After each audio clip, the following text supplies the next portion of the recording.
Okay, so here we are ready to make some risers. We are going to make several different types, and I think it's actually going to be a lot of fun. I'm really excited about this particular video. I should mention up front that we're gonna do this in Ableton, but virtually every other DAW you could do most of what we're gonna do in here. There's a couple things that are sort of Ableton specific, and I'll kind of mention those as we go. But generally speaking, you should be able to do this in Logic and FL Studio, Cubase, you know, almost any DAW except for any of the browser-based DAWs like Soundtrap, BandLab, Soundation, that sort of thing, just because they don't have the actual functionality you need to be able to do this in those.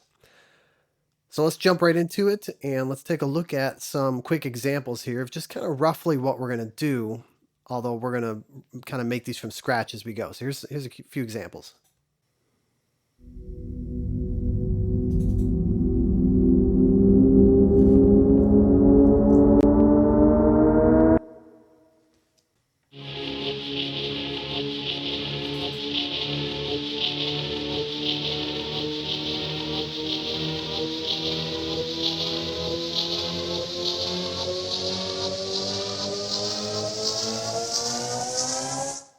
Okay, so you'll notice with that one, we've got obviously a pitch rise going on there, but then we're also just looping inside of a fairly short little sample here that's just kind of going over and over and over. We've got this guy here.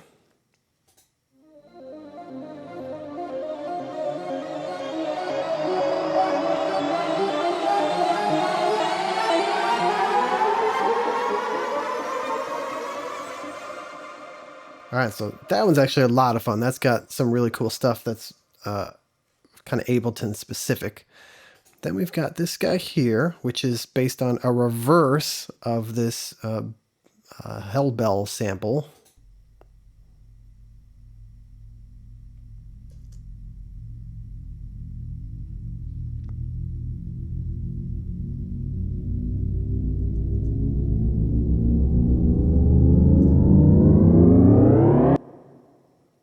Okay, I probably could have put some echo or delay at the end of that as well. And then finally, we've got this, which is based off of this is actually a cymbal crash that's been reversed, and then with a whole bunch of other processing after it.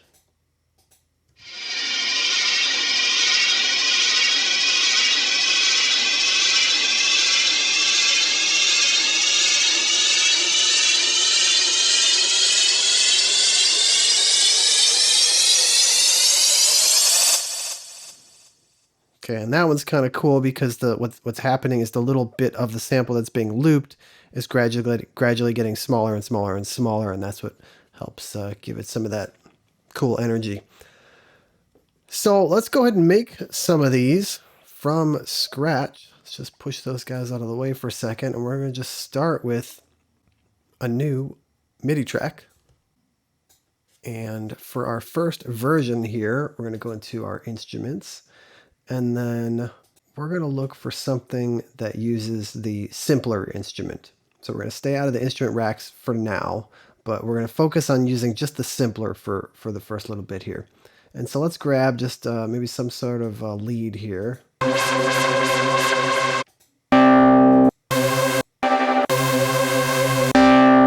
Honestly, any of those could work just fine.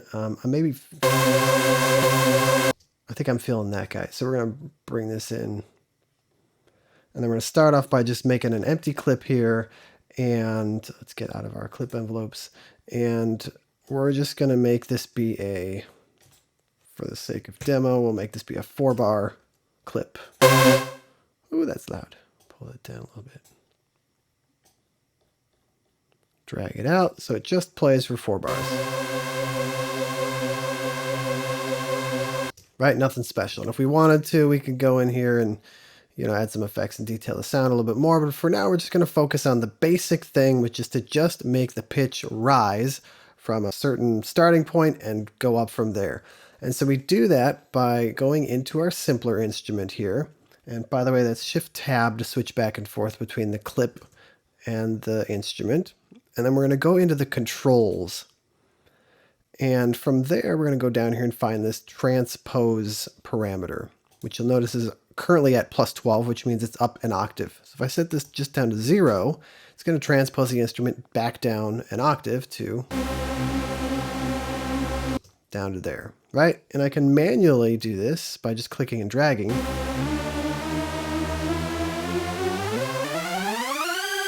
Right. But instead what we want to do is we want to have this happen automatically and smoothly. So now that I've got that parameter selected, we're going to go back into the clip and we're going to open up our clip envelope here.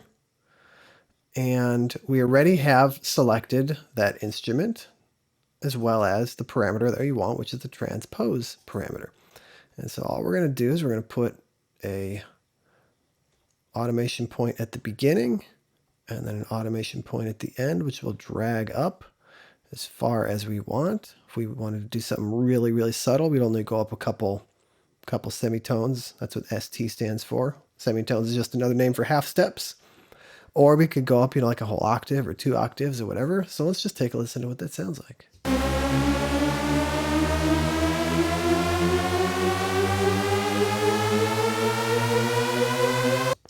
Right, and I like to always make it a little bit less linear. So in Ableton, if you hold Option and click and drag on the line, you can get this little curve going on, and that tends to be more exciting.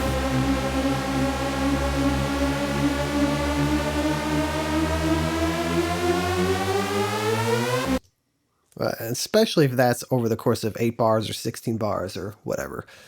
Okay, so that's like the most basic form of the riser. All we're doing is we're taking that pitch parameter there and just automating it to gradually ascend or rise over a certain amount of time. If we wanted to, we could export this thing out as an audio file that you could then reuse wherever else you wanted. You could also add additional effects here that you could also automate. So, you could put some sort of delay on there if you wanted to make it a little bit more stereo, maybe some chorus or flanger or something like that. You could put an auto pan or an auto filter. Let's set this to be maybe 1/8 notes.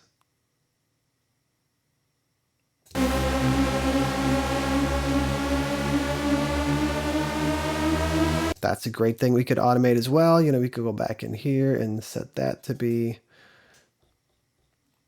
same idea. Hold Option.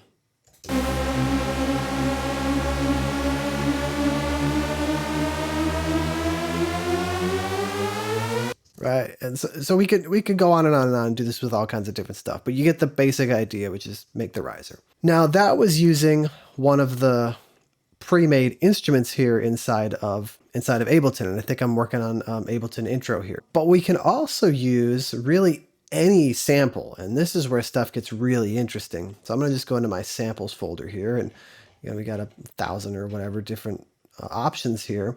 And so let's grab just any one of these.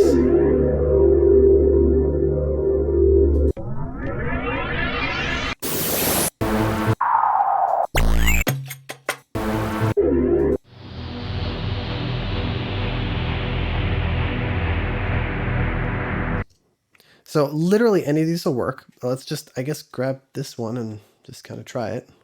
Again, we're going to work on a MIDI track, and then we're going to just drag that sample down here where it says drag an instrument or sample here. If you don't see that, you may be seeing the clip here. So you just say type, shift tab, and then we'll drag it down into that space.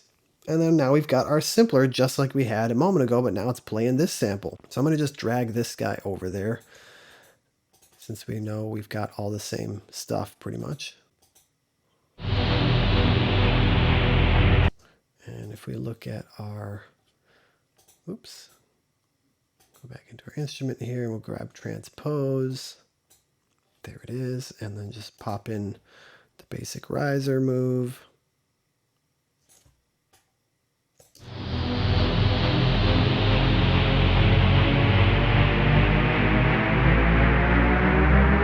All right, and that's kind of cool, but we could also do a couple other things. First of all, we could reverse this sample, control click or right click and just choose reverse the sample. And now it plays the other way, starting from silence.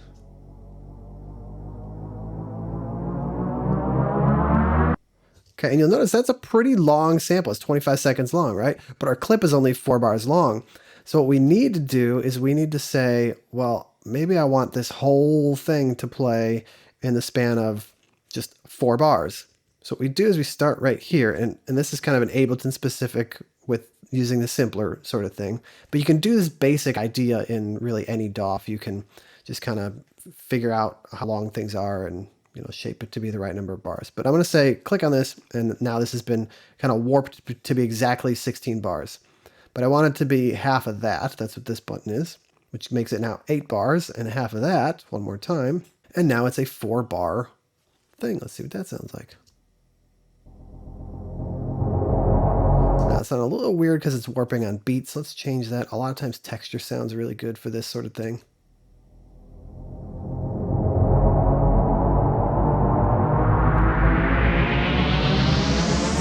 Right, but we can also say, well, really, I just want just this part right up until there. So I'm going to reset this to be 4 bars. And now it's going to stretch that chunk to be 4 bars. But you know what? That's not enough at the beginning. It's too quiet, so we'll make that be 4 bars. And then we'll set a little bit of an attack here so that it kind of fades in for about 1/3 of a second or so, half second.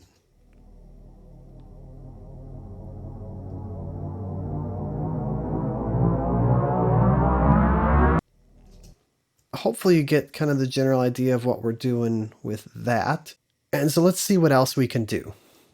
And so the next question is, well, what happens when we're working in an instrument that's not already in a simpler, or that's not an actual sample? What about like, let's grab like this guy here. Let's say, well, I want to use that. So let's make a new track. There we go. And let's put that one in here. Drag him in. And well, this guy doesn't use the sampler or simpler. So where's the pitch parameter that we have on this? Well, we've got a couple options to deal with this. The first option is, let's go back. Let's put a clip in here. There we go. And just see what that. Sorry, that's really loud. And the first thing we could look at doing is going into MIDI control here and messing with the pitch bend. Now this will be sort of limited because we don't have control over how far this bend is. In some sense, you could go in and adjust. There's usually a pitch bend parameter that you can change that says, if I go up the full amount on the pitch bend wheel, is it going to go up 2 half steps? Is it going to go up a whole octave? This in Ableton for this particular instrument is just kind of like hard coded in there essentially. So let's just see what happens when we do that. Let's get rid of this guy and take a listen.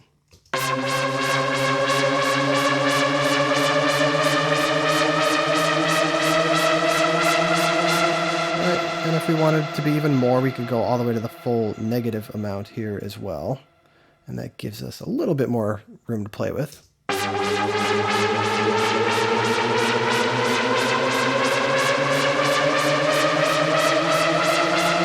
All right, and that might work just fine for whatever it is that you're trying to do. You might have, that works great. Another option though is, let's clear that envelope real quick. Okay, and then let's get out of our envelopes. Okay, cool. So another option is to just render this into an actual audio file. So the way I would do that is, let's actually put it into a timeline over here. There we go.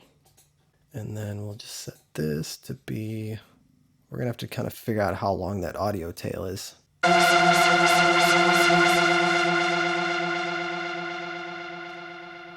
Right here, all that fading away. So it's probably about there or so. But we can probably just cheat this and make it easy on ourselves by making this an exact 8 bars. So then all we need to do is we'll go up to File, Export Audio. And what do we want here? We want it to be for measure 1 through 8. And I mean, we could do the master, or we could pick a specific individual track. In this case, there's only one track playing, so it doesn't really matter. And we just want a WAV file, no dithering. We don't need an MP3, so let's just export it real quick. All right, so I just called mine 4 a.m. because that's the name of the patch, 4 a.m. for riser. And then I saved it to my downloads folder. And so now that it's in my downloads folder, we'll just make a new track again. And we're gonna do the same thing that we did before, but now this time we'll use that audio file we just made. So we'll drag in that 4 a.m. wave file we just made. And there it is right there. So we can do the same sort of thing on this guy. So that's exactly what we just had over here, and still pretty darn loud. But now, since it's in a simpler, we can actually control its pitch just like we did before. So we'll go back over here, go back into our clip envelopes. And again, I'm showing this in Ableton, but really any sampler instrument that you have, that your DAW comes with, which virtually every DAW has a basic sampler, and most of the time it's going to have some sort of transpose or pitch, or sometimes it's called coarse tuning, that will allow you to change the pitch. And that's pretty much what a sampler does by definition, is it pitches sounds. And then usually you can automate that parameter. So let's see what this sounds like.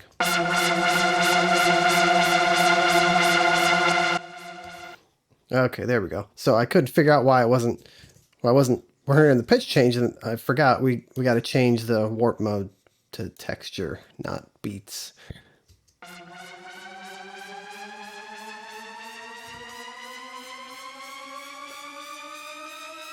Yeah, and that might be cool if we just take it down even further. Do one of these guys on it.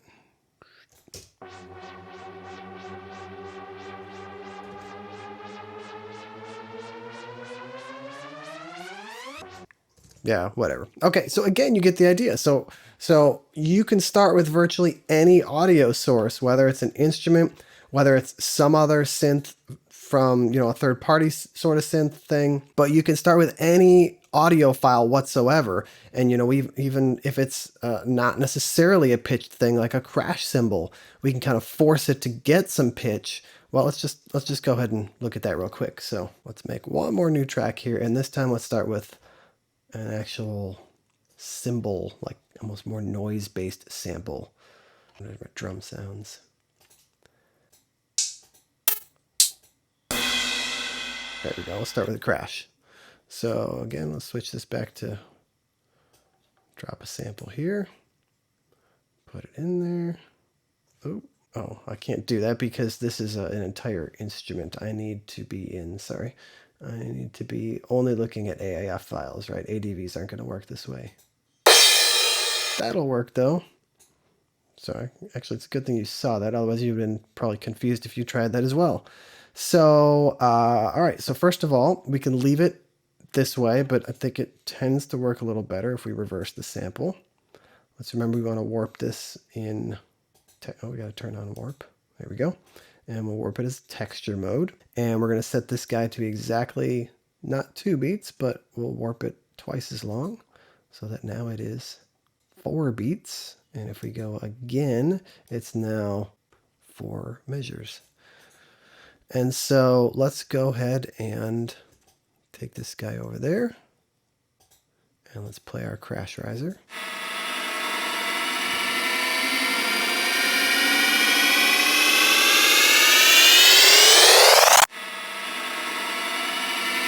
Now we have some crazy amount of pitch bend going on here, or pitch shifting, I should say.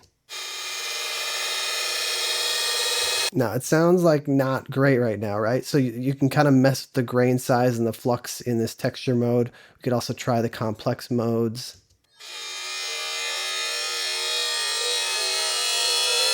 That's kind of cool too.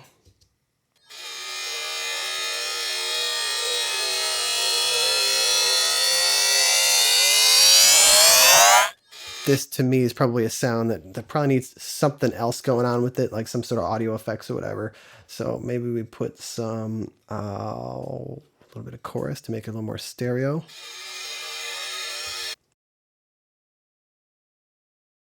And then maybe we add a little bit of, I don't know, some saturation. You get the idea, right? We could play with this all day long and add all kinds of stuff, put a little reverb in there.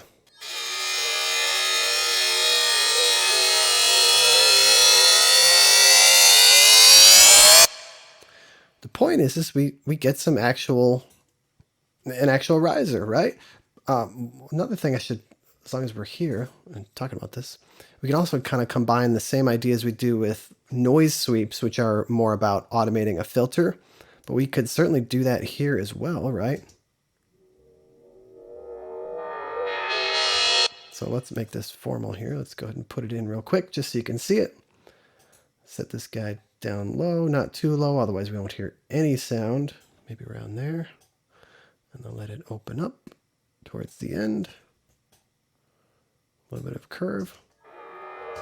And then to make this even better, let's crank up the resonance.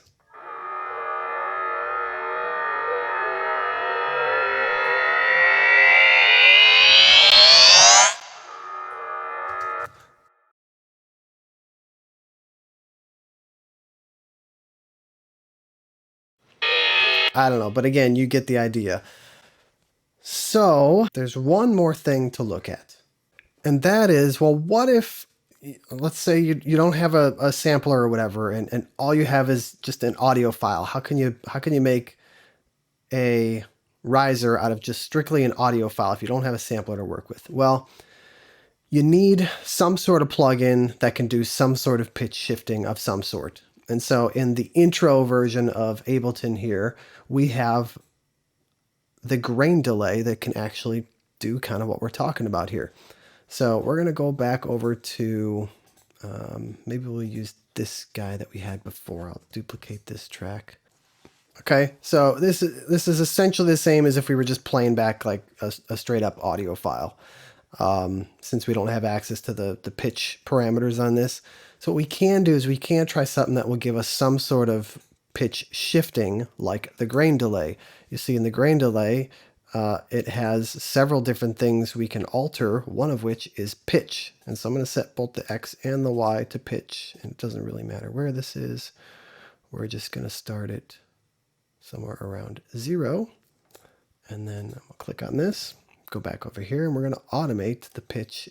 But we're automating it in the grain delay now, right? So this is the plugin, not a sampler that we're doing this with. And I'll warn you, you got to kind of play around with this to get this guy to work right and to get it to sound good. But here's the general idea. Now,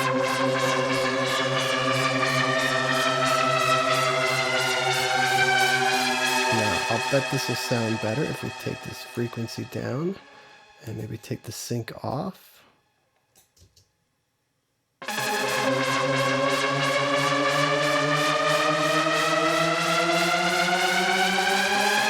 Yeah, there we go. Now, there's some weirdness at the beginning there because we're dealing with a delay, which you could probably fix by just kind of having a little bit of fade in so we don't hear that little messiness at the beginning. But either way, you get the same idea. You get the pitch bend, and you could start it if you wanted a little bit lower to give yourself a little bit more room to play with. I don't know what this will sound like, but let's just try it.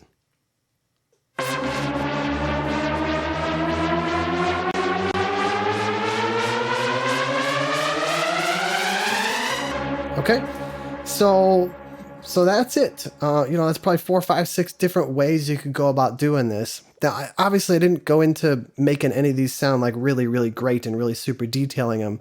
Really, this is just about the general process and different approaches you could take depending on what specific sound you're starting with. Because really, for any of these to sound good, you have to have a sound that itself sounds good for starters. Otherwise, we're going to be just wasting our time trying to get a riser to sound great if the sound itself isn't good. So hopefully that all made some sense, and now you can go nuts making all kinds of different risers for whatever amounts of time, with whatever shape of rise, with whatever effects, and make some really cool stuff.